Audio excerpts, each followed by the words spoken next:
If you have been chronically stressed and exhausted and wondering if you should try an adrenal supplement, then I've got some news that you want to hear before you take that supplement. Let's dive in.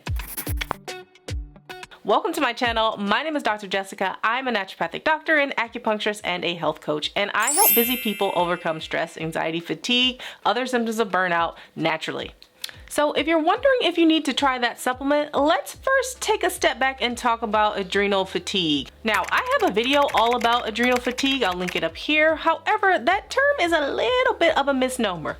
What we really should be calling this is... Sorry for the interruption. My dog came in and knocked over everything. What I was going to say is what we really should be calling this is HPA Axis dysfunction. It's a better term than adrenal fatigue. Bruh. Now, the reason I say we really should be calling it HPA Axis dysfunction is because technically the adrenals really are doing their jobs. Unless you have something like Cushing's disease or Addison's disease, the adrenals are probably working to the best of their ability. However, it's that chronic stress that keeps the adrenals constantly pushing and constantly producing more of their hormones, such as cortisol, or releasing catecholamines such as epinephrine or norepinephrine. So let's back up and actually talk about first the HPA axis and what it is and what it does. The HPA axis is our hypothalamus, pituitary, and adrenal gland. So our brain and our adrenal gland. And so when we get stressed, the brain is like, hey, adrenals, or hey, system, we have a threat. We must mount a response. So in turn, the brain sends a signal to the adrenal glands to release its hormones or make more hormones so that it can mount a stress response, which is totally normal. So the adrenal gland releases its hormones and your sympathetic nervous system kicks in and you are off to the races. The problem is that when this happens chronically because of chronic stress, so our modern day life, our work, our family, our obsessing over all the things that need to be done, our not sleeping, that sort of thing, then we have this chronic response where we never actually reset that feedback loop. So the adrenals release the hormones and then a lot of systems in the body are touched. Signals go and act on other hormones such as insulin, so elevated cortisol leads to chronically elevated insulin. Signals are also sent to the heart and our blood vessels, so we start to get increased blood volume and we get increased blood pressure, we get increased heart rate. Signals also get sent to our GI system, so you may end up with increased sensitivity in our gut lining, things like IBS, and a host of other systems are touched. The point is, with the chronic stress, we get these chronic elevations in other hormones such as cortisol, and there are other hormones as well, but they then go on to have a domino effect throughout the body.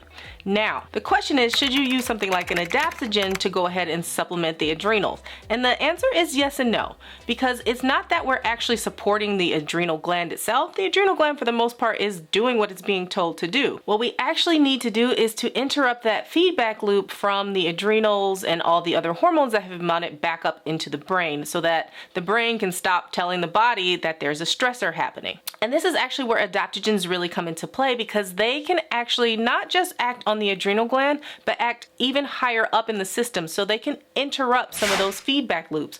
For example, so with chronically elevated cortisol, we also get chronically elevated insulin. Now, there are some adaptogens that can actually blunt the response of cortisol on insulin, letting your insulin production go back to normal. So the reason we often give these adaptogens is not that it's just acting on the adrenal gland itself, it's the other effects that they also have in interfering with that feedback loop through the HPA axis. If you want to know more about adaptogens, I have a quick little video here that will tell you more. So when it comes to looking at HPA axis dysfunction, we're not going to call it necessarily adrenal fatigue.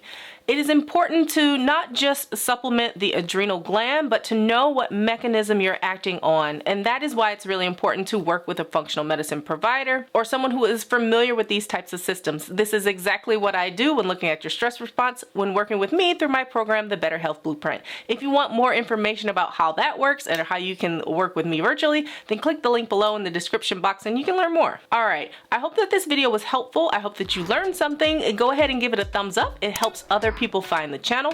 Be sure to leave a comment below if you have a question.